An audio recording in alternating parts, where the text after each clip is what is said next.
త్యాగగా తన ప్రాణమే ఇచ్చెను. రండి యేసయ్య దగ్గరకు, పొందండి నిత్య రక్షణ.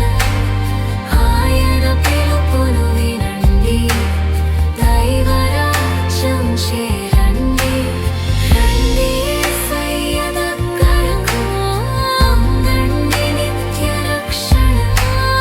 ఆయన పిలుపును వినండి, దైవరాజ్యం చేరండి.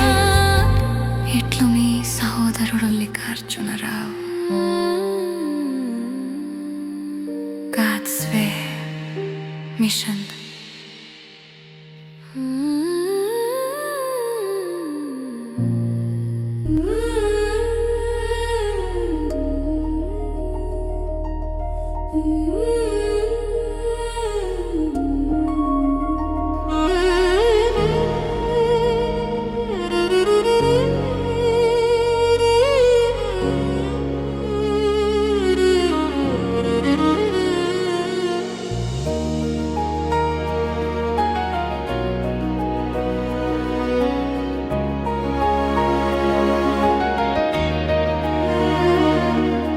నిశ్శబ్దంలో ఒక స్వరం వినిపించింది, నువ్వు వెలుగవ్వాలి అని పిలిచింది.